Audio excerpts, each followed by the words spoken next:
भी हमारी बुद्धि पशुता में अटकी हुई है। हमारी जो अंदर की आकांक्षा है वो श्री श्यामाजू के गोरे चरणारविंद की निरंतर सानिध्य वृत्ति, निरंतर सेवा वृत्ति, निरंतर तत्सुख भावना में डूबना है। जब तक ये पशुता दूर नहीं होगी तब तक हमारे हृदय में कहीं संभावना ही नहीं बन सकती कि हम प्यारी जू के श्री चरणों की सेवा का अधिकार प्राप्त करें। जैसे एक साधारण पशु चाहने वाला वो कभी कामना ही नहीं कर सकता कि मैं राष्ट्रपति पद पे बैठूं और देश का शासन संभालूं, क्योंकि उसे पता है। ऐसे ही हमारे हृदय में बैठ गया है, हम गृहस्थ हैं, हम विषयी हैं, हम अमुक हैं, हम अमुक हैं। इसीलिए जब हमारे हृदय में बात डाली जाती है श्रवणेन्द्रिय के द्वारा कि आप श्री जी के हैं, आप ठाकुर जी के हैं, आप भगवत अनुराग के मार्ग में कदम रखिए और उनको प्राप्त कीजिए, तो मन घबरा जाता है, भय पैदा होता है। कैसे निर्वाह होगा जीवन? जीवन भर विषय नहीं भोगने, जीवन भर विषय नहीं भोगने, बस घबराहट। यहां उपासक समझे, ये उसकी घबराहट नहीं है, ये उसकी घबराहट है जिसने सदैव तुम्हें घबराहट दी है। ये वो मन, वो विषय इंद्रियां, वो घबरा जाती है। सच्चिदानंद रस की प्राप्ति की बात सुनने पर घबरा जाती है। विचारवान उपासक यहीं सावधान हो जाए। उस घबराहट को, उस मन की मलिनता को, उस पशुता को अपना मान लेता है और वो घबरा करके परमार्थ के साधन से रहित होना अच्छा समझता है, सुखद समझता है, आनंद वर्धक समझता है। ये अविवेक, ये अविद्या, ये पशुता ही हमें भोगों में लगाए हुए है। जिन भोगों के लिए तुम दुर्लभ मनुष्य शरीर को व्यतीत कर रहे हो, वो तो पशु पक्षी कीट पतिंगा हर योनियों में है। अगर उसमें तृप्ति होती तो न जाने कितने काल से लेकर आज तक आप विषय सेवन ही करते रहे हैं। विश्वास कीजिए, कभी भी कहीं भी किसी को सुख नहीं मिला। सुख मिलता तो हृदय तृप्त हो जाता और निकल पड़ता हृदय से, पायो परम विश्राम, अब कछु नाथ न चाहिए, नहीं चाहिए प्रभु। प्रभु से कहने लगता है नहीं चाहिए नाथ, अब ये आ गया, भगवत पार्षद स्वरूप जागृत हो गया। अब ब्रह्मा के रचे हुए किसी भी भोग में सामर्थ्य नहीं कि उस विवेकवान भगवत पार्षद स्वरूप उपासक के हृदय में भोग वासना पैदा कर दे। समस्त विषयों में रहते हुए भी वो ज्यों जल में कमल का फूल रहे, ऐसे रहता है। बिल्कुल सत्य समझ लीजिए, एक जन्म आप थोड़ा सा जलन सहने के लिए तैयार हो जाइए। ये चिंतन चल रहा है, उपासक घबराए ना, ये बहुत अनुभव की बात कह रहा हूं। यदि आप जले तो हमारी लाडली जो आपकी जलन बुझाने के लिए बरसेंगी, वो आप उस वर्षा में भीगेंगे तो निहाल हो जाएंगे। बरसंत में उस सहजाद्भुत सौख्य धाराम श्री राधिका चरण रेणु महम स्मरामि। कोई दयालु पुरुष जब देखता है सामने वाला जल रहा है तो कोशिश करता है बुझाने की। फिर हमारी स्वामिनी जी तो दयालुता की, कृपालुता की, मृदुता की समुद्र है, अगाध समुद्र है। वो अपने शरणागत को जलते हुए कैसे देख सकती है? पर एक बार जलना पड़ेगा प्यारे, एक बार हिम्मत कर लो, एक बार कमर कस लो, एक बार जलने के लिए राजी हो जाओ। दूरा दपाश स्वजनान सुखमर्थ कोटिम सर्वेषु साधन वरेषु चिरम निराशा, ये जलन सहना है। परिवार के सुख का त्याग कर दो। अर्थ के द्वारा भोगे हुए सुखों को हृदय से स्वीकार मत करो। प्रारब्धानुसार शरीर कैसी भी परिस्थिति में रहे, प्रारब्ध शरीर के ऊपर आता है, स्वरूप पे नहीं। विवेकवान बनो, प्रारब्ध का भोग मत करो। अर्थ के द्वारा प्राप्त होने वाले सुखों को जब नहीं भोगोगे तो हृदय जलेगा। अंदर से स्वीकार नहीं करोगे स्वजन सुख तो हृदय जलेगा। किसी भी तप आदि साधन के द्वारा प्राप्त होने वाले लोकांतरों की सिद्धियां या और भी जो दिव्य सुख हैं उनको नहीं स्वीकार कर तो जलेगा मन। इसी जलन को देखकर मेरी लाडली जो बरसंत में उस सहजाद्भुत सौख्य धाराम बार बार इसलिए कह रहा हूं, हम यहीं फंसे हैं। हमारा निरंतर भजन इसीलिए नहीं होता, हमारे हृदय में व्याकुलता इसीलिए नहीं होती। ये प्रपंच बड़ा विस्तृत रूप से फैला हुआ है, जो हमें मुक्त होने में बहुत बाधा पहुंचा रहा है। इसलिए प्यारे, एक बार निश्चय कर लो, मुझे जलना है बस। आप कोई तुम्हें परास्त नहीं कर सकता। ये जन्म हमने लाडली जी को दिया। अब इस जन्म में चाहे जितनी विपत्तियां, संकट या भोगों का सानिध्य या सुविधाएं या अनुकूल परिस्थितियां आवे, लेकिन मेरे चिंतन को नहीं रोक सकती। ऐसी दृढ़ता धारण करो, किसी भी परिस्थिति में चिंतन न छूटे। बाजी जीत जाओगे, लाडली जो हमारे पक्ष में है। नागरिदास इस जन्म जितायो, बलिहारी बलिहारी, वो जिता देंगी। एक बार आप निश्चय करो कि मुझे जलना है। ये जो आप टूट रहे हैं, आपको विषय परास्त कर रहे हैं, आप अंदर से अपने आप को शक्तिहीन महसूस कर रहे हैं, अध्यात्म बल क्षीण हो रहा है, उसका कारण आपकी असावधानी है। आप उस जलन को यदि मिटाने के लिए कोई अन्य सहयोग ले लिया तो बरसंत में उस सहजाद्भुत सौख्य धारा में आप नहीं भीग सकते। आप इस धारा में नहीं आ पाएंगे जो त्रिगुणातीत धारा है, कालातीत धारा है, अपार आनंद ही आनंद। इसके लिए आपको कहीं भी एकांत में भी अपनी आंतरिक जलन मिटाना नहीं है। बस ये आप निश्चय कीजिए, मुझे किसी भी विषय से अपने हृदय की जलन नहीं बुझानी, मुझे जलन बढ़ानी है। ये जलन इतनी बढ़ जाए कि मैं जी न पाऊं, असहनीय हो जाए और पुकार पड़ूं, लाडली अब जिया नहीं जा रहा। बस यही विरह का रूप धारण कर लेता है। इतना अभाव पैदा हो जाए हृदय में लाडली जी के प्रति कि जिया ना जाए। अभी हमारे अंदर अभाव नहीं है, अभी विषयों का अभाव प्रतीत हो रहा है, श्री जी का नहीं हो रहा। देख लो, सत्यता से देख लो। अभी हमारे अंदर शरीर सुख, इंद्रिय सुख ही विश्राम भूमि लग रही है। अभी श्री राधा जुग चरण निवास ये विश्राम भूमि नहीं हृदय में जागृत हुई। मेरे लाडली जी के गोरे चरणारविंद अभी तक हृदय में स्फुरित नहीं हुए। कैसे जीऊं? रात दिन तुम्हारा हृदय इस बात के लिए जलने लगे, आपके हृदय में इतनी व्याकुलता बढ़ जाए कि आपका कहीं भी कोई भी धैर्य बंधा न पावे। कोई विषय, कोई व्यक्ति, कोई स्थान मेरे मन का रंजन न कर पावे। मेरा मन इस ऊंचाई पे चढ़े, किसी भी व्यक्ति के मिलने से, वस्तु के मिलने से, पद प्रतिष्ठा से, भोग से कहीं भी मेरा मन राजी न हो। वो जलता ही रहे। वो तभी राजी हो जब वैद्य संवरिया हो, प्यारे मिले, प्रीतम मिले। विश्वास कीजिए, हम यही टूट जाते हैं। कब तक झेले, कब तक जले? ये क्यों? ये कभी प्रश्न आया तुम्हारे हृदय में? कब तक भोगे? अनंत जन्म बीत गए, वही इस मलमूत्र के भांड शरीर में मैं करके अपना अहम स्थापित करके बराबर उसी को भोगते रहे, उसी को भोगने की फिर चाह। कब तक? कभी ऐसा प्रश्न किया मन से? ये तो प्रश्न आ जाता है, कब तक सहूं? लेकिन ये प्रश्न आता है कभी, कब तक भोगूं? कब तक इसको भोगूं? हे नाथ, अब तो कृपा कर दो, हटाओ इस प्रपंच से। ये हृदय में कभी प्रश्न आता है, कब तक? अनादिकाल से जब से सृष्टि रची गई इसी को भोग रहा हूं, आज तक खोज रहा हूं, लेकिन क्या विश्राम मिला? क्या वस्तु मिली? नहीं मिली। आप अपने इस जीवन को लाडली लाल को दे दीजिए। लाडली लाल को देने का तात्पर्य है उनके नाम, उनके रूप, उनकी लीला, उनके धाम, उनके प्रेमी जनों का संग। हृदय में किसी भी अन्य सुख को स्वीकार मत कीजिए, तो आपको महासुख की प्राप्ति होगी। जब आप स्वीकार कर लेते हैं तो आप अध्यात्म बलहीन हो जाते हैं। एक एक शब्द ध्यान देने योग्य है।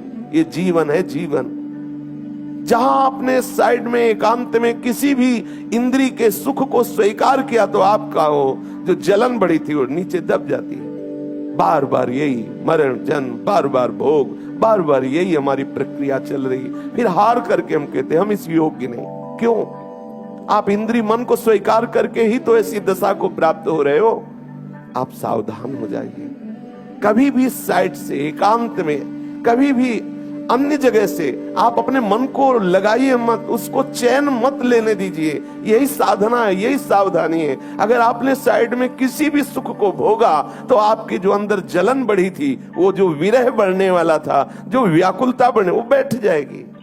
वो आपको लगता है बड़े चैन से जीवन कट रहा है। नहीं चाहिए ऐसा चैन, ऐसा नहीं चाहिए चैन, ऐसा नहीं चाहिए विश्राम, ऐसी नहीं चाहिए शांति जिसमें कुछ क्षण बाद फिर एक नवीन तृष्णा, फिर एक नवीन वासना, फिर एक नवीन जन्म, फिर एक नवीन कर्म। कब तक ये चक्र चलता रहेगा? कभी तो विचार करो, थोड़ा एकांत में बैठ करके विचार करो। समाज में हम अपने को साधक साबित करते हैं और एकांत में हम अपनी उस आंतरिक अध्यात्म बल शक्ति को क्षीण करते हैं। सावधान, आपके हृदय की जलन बढ़नी चाहिए, इस बात पर ध्यान दीजिए।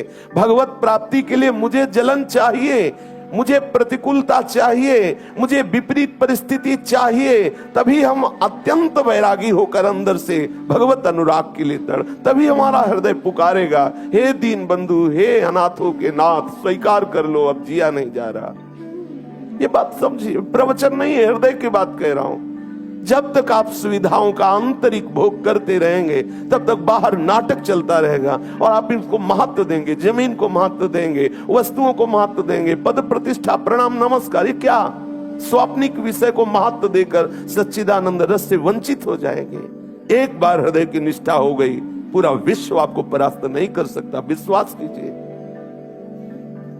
हमारे हृदय में एक लगन लग जाए।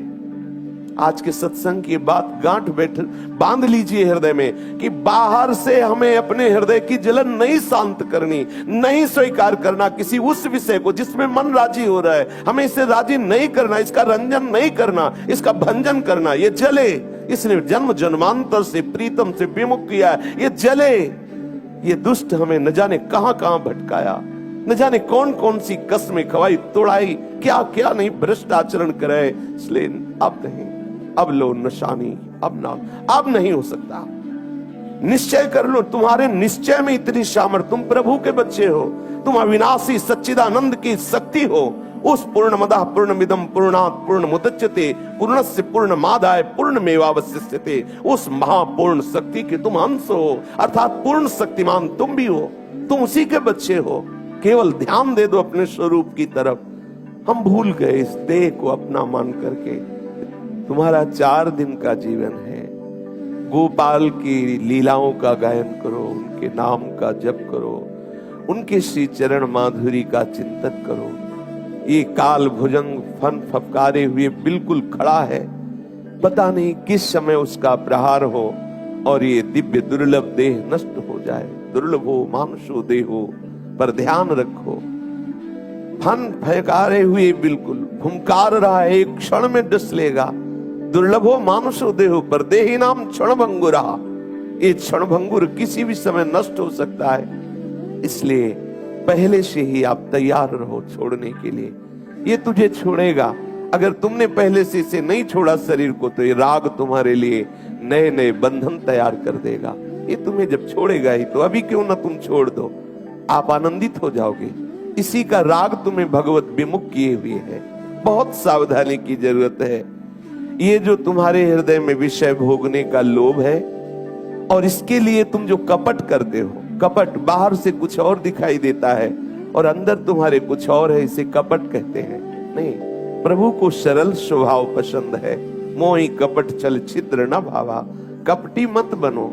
यदि कपटी बने तो हरि कृपा का आप अनुभव नहीं कर सकते। ये इंद्रियों के लिए कपटी क्यों बन रहे हो? ये अंदर से तुम्हें प्रेरित कर रही भोगों के लिए, तो तुम इनका विरोध क्यों नहीं करते? ये जब से विरोध प्रारंभ हुआ तभी से हमारी साधना पुष्ट हुई, और जहां इनके अनुकूल गए तो हमें विषयी बना दिया। आप समझो, पहले इसी का तो त्याग करना है। यही हमारे आनंद की घातक वृत्ति है, जो इंद्रियां विषयों में जा रही हो, आप उसमें राजी हो, और इतना राजी हो कि हरि गुरु से कपट करके आप समझते हो एकांत में कोई देख नहीं रहा। अरे तुम्हारे हृदय में बैठा हुआ वो देख रहा है। कैसे तुम उससे प्रीति प्राप्त करोगे? कैसे तुम सच्चिदानंद रस को प्राप्त करोगे? क्यों कपट कर रहे हो? नहीं सहा जाता तो रो उनके सामने, उनसे प्रार्थना करो, उनको पुकारो। कपट करके बाहर से कुछ और अंदर से कुछ और अपने जीवन को क्यों धोखे में डाल रहे हो? ये विषय भोगने का लोभ ही तुमसे कपट कराता है। तुम ऐसा समय क्यों दिए चिंतन करने का? जैसे आप अभी बैठे हुए हो, क्या विकार है? क्यों? क्योंकि आपने अपनी श्रवण इंद्रिय सहित मन को सत्संग में लगा दिया। तो आप एकांत में जब समय देते हैं, विषय चिंतन करते हैं, विषय स्फुरणा होती है, विषय संकल्प बनता है, तब विषय क्रिया होती है, फिर आप अध्यात्म बलहीन हो जाते हैं। आपके अंदर आध्यात्मिक उत्साह नहीं रह जाता। क्यों आप ऐसा करते हैं? आप अपने आप को धोखा क्यों दे रहे हैं? आप देखिए, अंदर झांक कर देखिए, आपके ऊपर कितनी कृपा हुई। संसार चक्र संस्कृति मांझ बरियाई के पायो, मानुष देह वृथा कतडा। तुम चक्र में पिस रहे थे, उससे प्रभु ने तुम्हें अलग कर लिया, तुम्हें संसार से अलग कर लिया, अपना साधक चुना, अपना पार्षद चुना। फिर तुम कपट क्यों कर रहे हो? यदि वही विषय भोगना है, वही कपट करना है, फिर बाहर से आप पार्षद रूप क्यों हैं?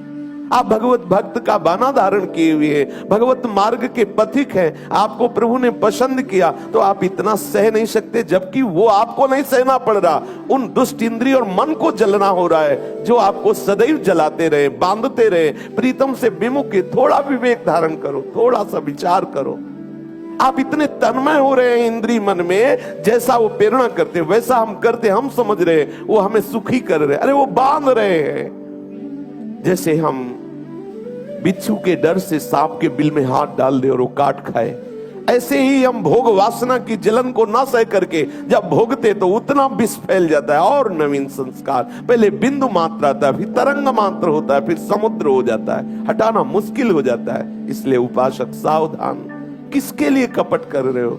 उन दुष्ट इंद्रियों के लिए, उस दुष्ट मन के लिए जो हमारे प्रीतम से विमुख करके विस्मृति करा दी। ऐसा लगता है श्यामा श्याम या प्रभु कोई और है, ऐसा लगता है, ऐसा लगता है। कितने ये दुष्ट हैं जो हमें संसार में फंसा दिए। हमें बाहर के दुष्ट परास्त नहीं कर सकते। एक संसार दुष्ट की संगति ताहू में तुम पुष्ट करावहु, विनती करो सकल धर्मिन सो, धर्मी हो जिन नाम धराओ। आप धर्मी कहलाते हो, आप कैसे कैसे वैष्णव कहलाते हो, भगवत भक्त कहलाते हो, शरणागत कहलाते हो, और आप प्रभु से विमुख कपट करके भोगों को स्वीकार कर रहे हो। क्यों? कौन सा सुख चाहिए? सच्चिदानंद प्रभु के सुख से वंचित होकर अभी तक यही भोगते रहे। हरिराम व्यास जी कह रहे, ये भोगों का लोभ तुम्हारे हृदय में कपट पैदा कर रहा। प्रभु कह रहे, मोई कपट चल छिद्र न भावा। हमें ये कपट अच्छा नहीं लगता। आप प्रभु के दास कहला, आप थोड़ा सा विचार करोगे तो आपको बल आ जाएगा। किनके लिए? जनेंद्री मिल गया मन से और मिल करके हमें परास्त कर रहा, रसेंद्री मिल गई मन से हमें परास्त, और उस परास्त को आप सहर्ष स्वीकार किए हुए, आप उससे स्वीकार किए हुए कि मैंने आज ये भोग लिया, मैंने एक बहुत बड़ा विजय प्राप्त कर लिया। आप देखिए, थोड़ा भ्रम को देखिए। वो शत्रु हमारे परम प्रीतम प्रभु से विमुख करके हमारी दुर्गति कर रहा है, हमारे अध्यात्म बल को नष्ट कर रहा है, हमारी वृत्तियों को मलिन कर रहा है, हर्षित हो रहे। आज हमने भोग लिया, आज हमने अमुक विषय भोगा, आज हम इस विषय को प्राप्त कर लिए, गर्व कर। अरे अपने पतन को तुम गर्व मान रहे हो?